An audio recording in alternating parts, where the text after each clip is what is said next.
아멘.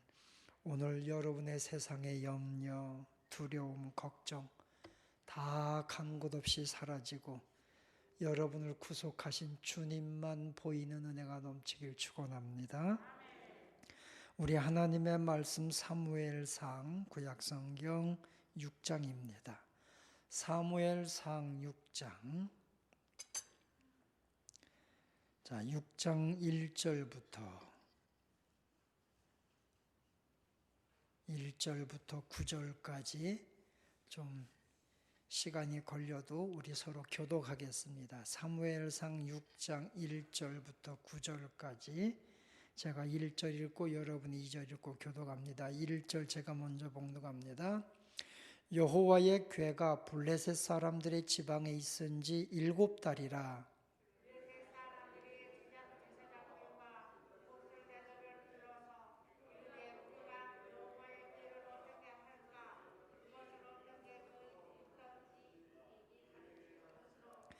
그들이 이르되 이스라엘 신의 궤를 보내려거든 거저 보내지 말고 그에게 속건제를 드려야 할지니라. 그리하면 병도 낫고 그의 손을 너희에게서 옮기지 아니하는 이유도 알리라 하니,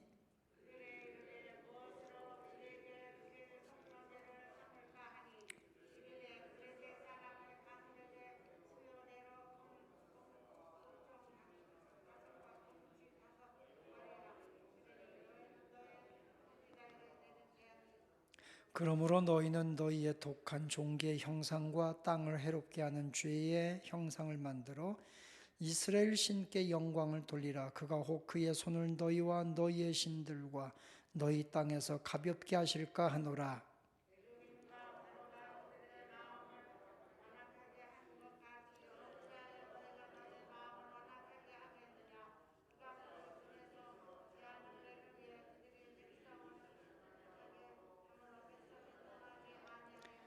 그러므로 새 수레를 하나 만들고 멍에를 메어보지 아니한 젖나는 소 2마리를 끌어다가 소의 수레를 메우고 그 송아지들은 떼어 집으로 돌려보내고,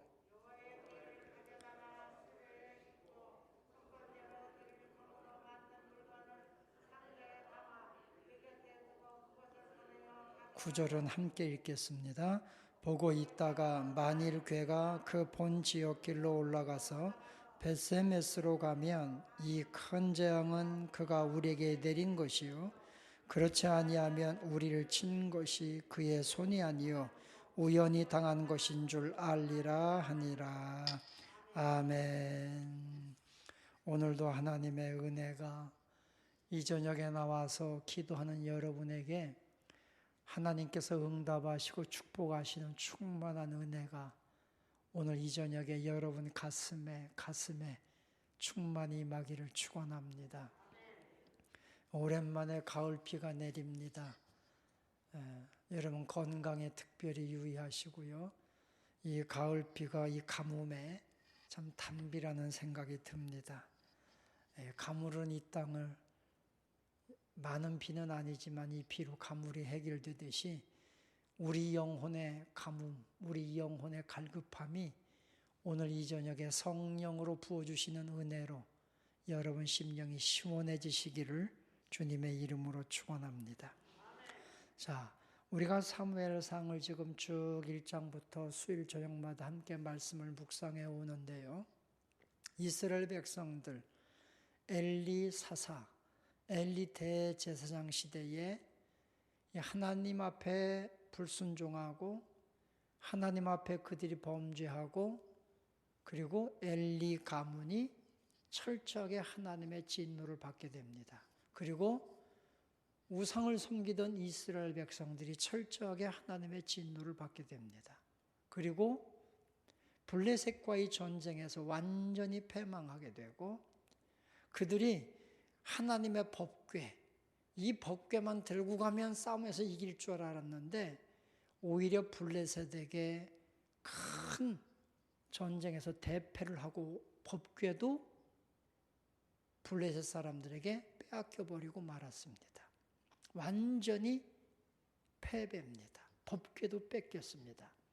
자, 블레셋 사람들이 법궤를 뺏어다가 그들의 다곤 신당에 두었더니 다곤 신들이 다 넘어지고 깨지고 목이 잘라지고 손이 전부 다 잘라지고 난리가 났습니다. 그리고 그 지역에 독한 종기의 재앙이 임해서 이 법궤를 블레셋 사람들이 옮기는 곳마다 하나님의 진노가 임합니다. 그래서 이들이 모여서 야, 이 법궤를 어떻게 할까? 이 법궤를 뺏어왔는데 이 법궤가 이스라엘의 이 궤가 우리에게는 진노가 되었다. 저 이스라엘 백성들이 섬기는 하나님이라고 하는 신이 우리에게 진노를 내리는 것 같으니까 이걸 어떻게 했으면 좋겠느냐? 회의를 하는 겁니다. 그래서 이것을 다시 저 이스라엘로 돌려보내자. 자, 그 내용 속에 오늘 이제 5장 마지막과 6장에 오늘 읽은 말씀까지 그것이 기록되어 있습니다. 오늘 여기 성경 말씀을 통해 보면서 반복해서 지난주에 이어서 다시 반복해서 한 가지 배웁니다. 첫 번째, 오늘 말씀을 통해서 배우는 첫 번째가 뭐냐면 하나님은 이방신들에게, 이방인들에게 절대로 만홀히 여김을 받는 분이 아니시다는 겁니다. 업신여김을 받으실 분이 아니라는 거예요. 하나님은 어떤 상황 속 어느 위치에 있든지 하나님의 이름은 위대하다는 것을 나타내주고 있는 거예요. 자, 이 블레셋 사람들이 법궤를 뺏어다가 자기들의 다곤 신당에 두고 자기들의 신과 똑같이 여겼단 말이죠. 그런데 세상에 많은 우상들이 있고 수많은 우상들이 있지만 그 우상들, 수많은 우상들 속에서 진짜 살아있는 신, 진짜 온 우주를 창조한 신은 하나님 신 한 분밖에 없다는 거죠.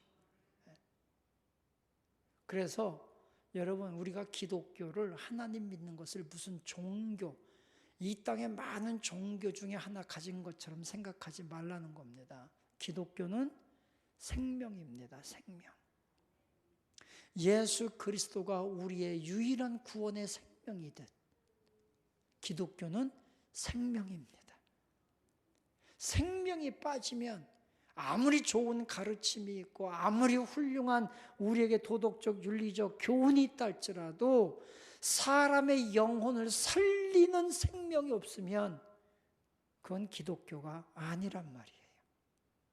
예수 그리스도, 우리가 왜 예수 그리스도를 믿습니까? 예수 그리스도 안에 생명이 있기 때문입니다. 요한일서 1장 15절 이하 말씀에 보면 아들이 있는 자에게는 생명이 있고 하나님의 아들이 없는 자에게는 생명이 없느니라. 그냥 딱 선포한 거예요. 하나님의 아들 예수 그리스도 그분 안에 생명이 있는 거예요.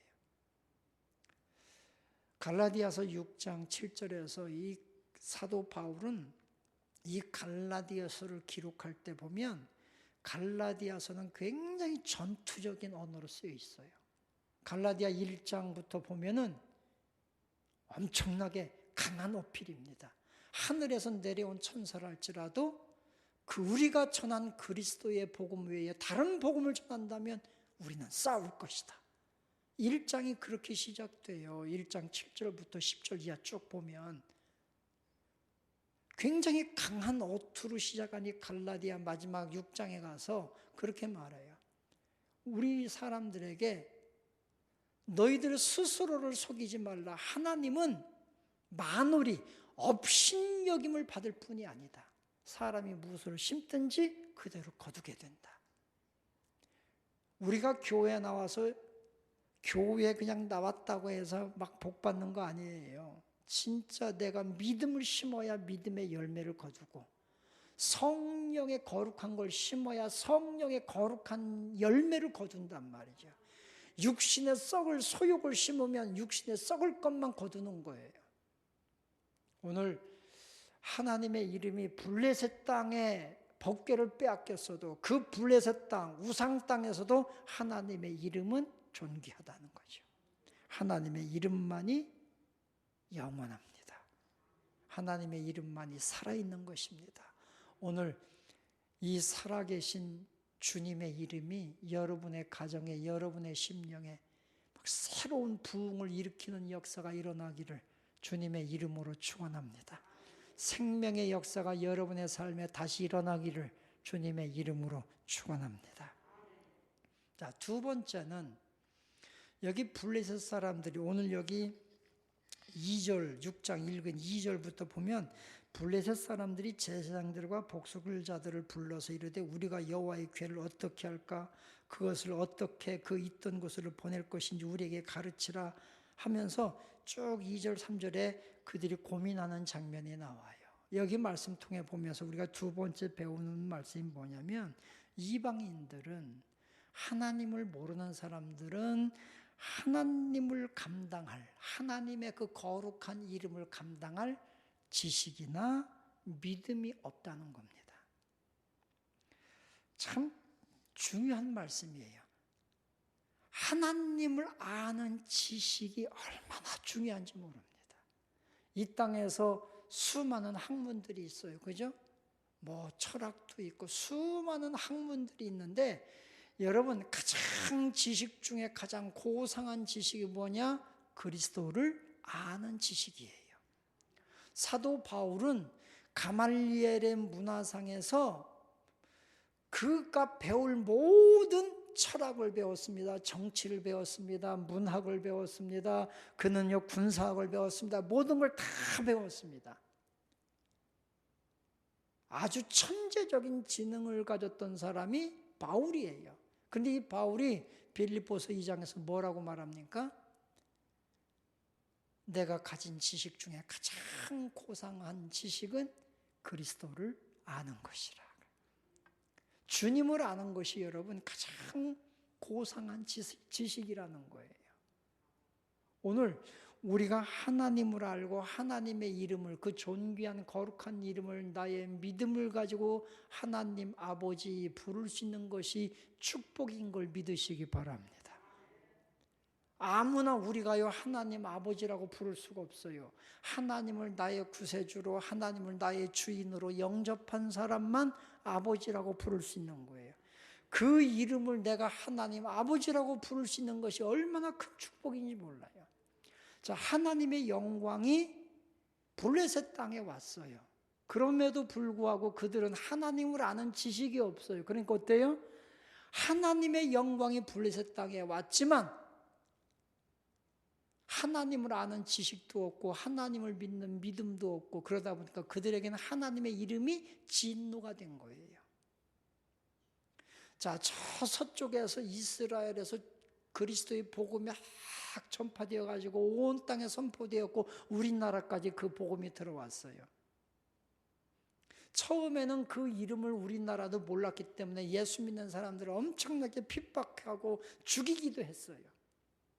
그러나 그 그리스도 이름을, 예수의 이름에 얼마나 위대한지, 얼마나 고귀한지 그리스도를 아는 지식을 가진 사람들이 하나둘 늘어나면서 이 땅이 복받는 땅이 된 거예요. 우리의 가정들이 저주의 진노, 우상의 진노 아래 있어야 될, 귀신의 진노 아래 있어야 될 우리 가정들이요, 예수의 그 거룩한 이름을 믿고 예수님을 아는 지식을 통해서 우리가 구원받고 우리가 영생 얻고 복받은 거예요. 이게 감사한 거예요. 우리가 구약 성경 호세아서에 보면 하나님께서 이스라엘 백성들에게 한탄하시는 장면이 나와요. 호세아 선지자를 통해서 이스라엘 백성들에게 그렇게 한탄해요. 내 백성이, 이스라엘이라고 하는 하나님의 택하신 백성, 내 백성이 하나님을 아는 지식이 없어서 망하는도다. 호세아서 4장 6절에 보면 내 백성이 지식이 없으므로 망하는도다. 네가 지식을 버렸으니 나도 너를 버려 내 제사장 나라가 되지 못하게 할 것이다. 이스라엘 나라가 하나님의 제사장으로, 제사장 나라로 부르심을 받았는데 이들이 하나님을 버리고 우상을 섬기는 거예요. 우상을 섬기다가 그들이 하나님을 잊었어요. 그때 하나님이 한탄하신 거예요. 내 백성이 하나님을 아는 지식이 없어서 망하는도다. 그래서 나도 너희를 잊겠다는 거예요. 제사장 나라로 삼았던 너희를 나도 잊어버리고 너희를 버리겠다. 이게 얼마나 엄청난 비극입니까? 그래서 호세아 선지자의 간절한 선언이 있어요. 호세아서 6장 3절에 보면 그가 그렇게 백성들에게 외치는 거예요. 그러므로 우리가 여호와를 알자. 힘써 여호와를 알자. 그의 나타나심은 새벽빛같이 어김이 없나니 비와 같이 땅을 적시는 늦은 비와 같이 우리에게 임하시리라. 하나님, 우리가 하나님을 알고 힘써서 여호와를 알자. 하나님을 알면 하나님의 빛이 어둠에 있는 우리에게 하나님의 빛이 아침빛같이 다시 우리에게 임할 것이고 하나님의 은혜가 늦은 비같이 우리에게 다시 임하게 될 것이다.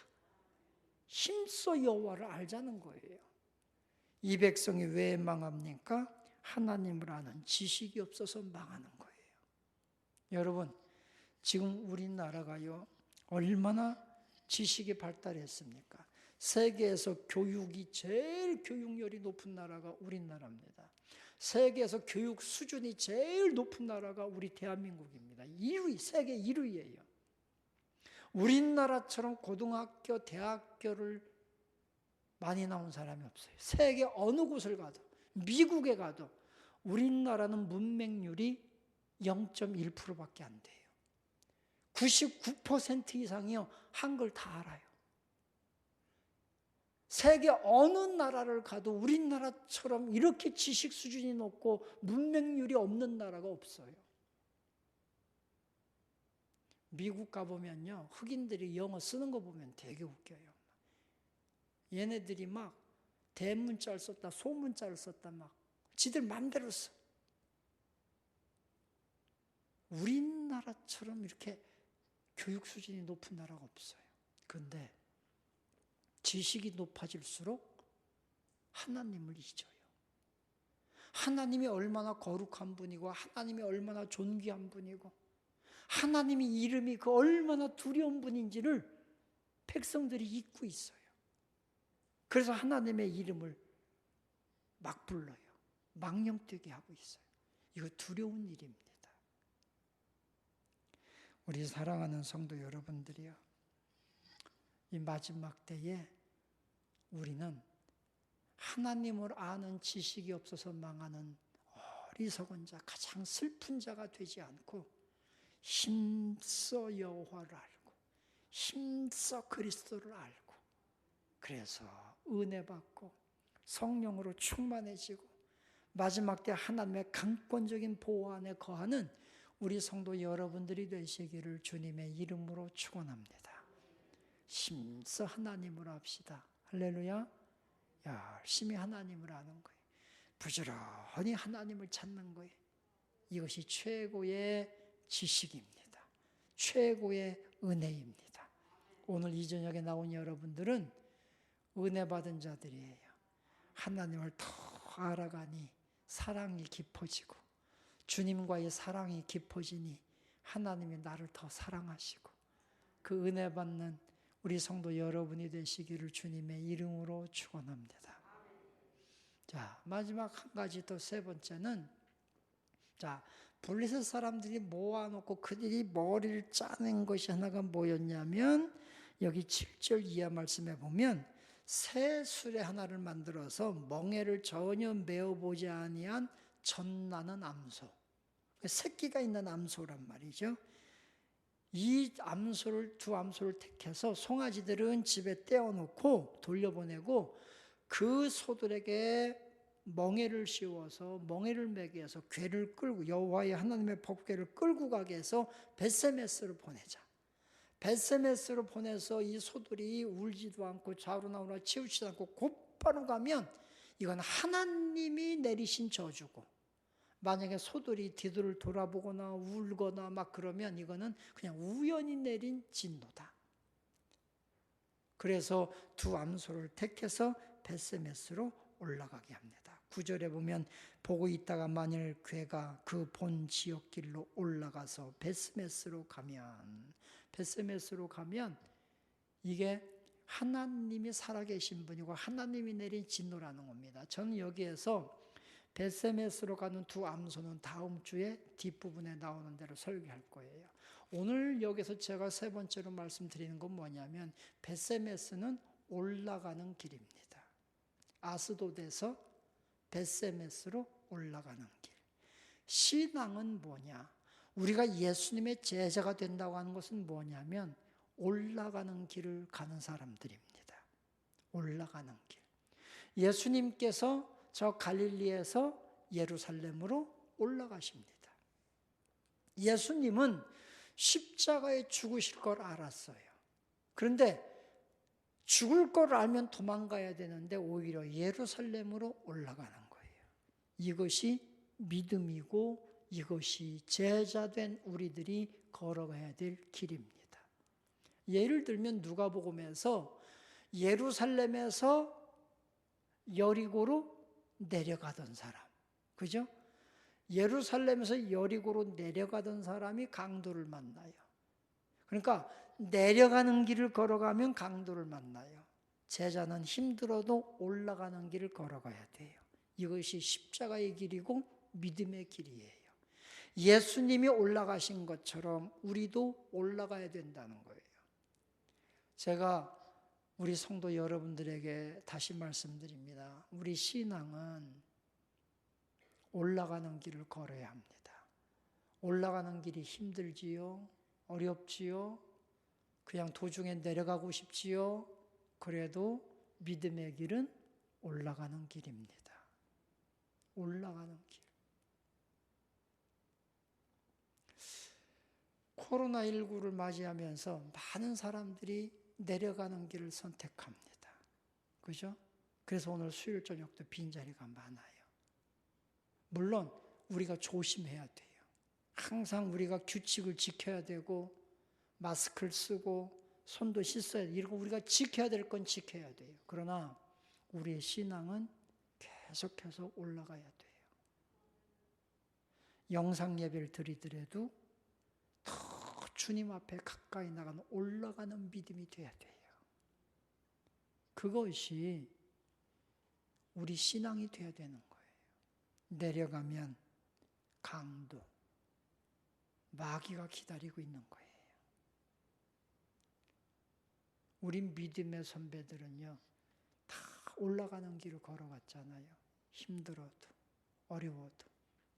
주기철 목사님이 마지막 순교의 길을 걸어가면서 불렀던 찬양, 서쪽 하늘 붉은 노을, 영문 밖에 빛이 누나. 이 찬양을 할 때도 올라가는 길이에요. 올라가는 길을 걸어간 거예요. 가만히 묵상을 하고 점검을 해봅니다. 나는 지금 믿음 안에서 올라가는 믿음을 가지고 있는가? 절망의 시대에 나는 하나님의 거룩한 꿈을 꾸고 있는가?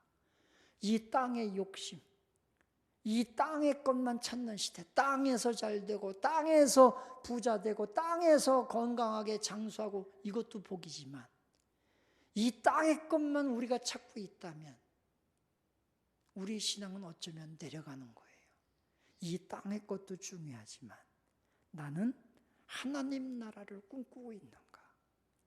하나님 나라를 꿈꾸고 하나님 나라의 비전을 갖고 하나님 나라를 향해 걸어가는 사람, 이것이 우리 올라가는 믿음이 되지 않겠습니까? 여러분, 자꾸 올라가는 믿음 갖기를 축원합니다. 오죽하면 찬송가에도 내려가는 찬양 하나도 없잖아요. 찬송 전부 다 올라가 독수리같이 올라가라고 그랬잖아요. 그죠? 신앙은 올라가는 길입니다. 벳세메스의 두 암소가 힘들고 어려워요. 그죠? 젖을 먹여야 될 새끼들이 있어요. 그런데도 다 끊고 앞만 바라보고 올라가죠. 물론 이 벳세메스 두 손은 그리스도를 상징하기도 합니다. 그리스도처럼 예수님께서는 저 골고다, 갈보리, 그 산을 향해 끝까지 올라가신 것처럼 우리도 이 땅에 사는 동안에 계속해서 올라가는 길을 걸어가는 우리 성도 여러분들 다 되시기를 주님의 이름으로 축원합니다. 기도하겠습니다.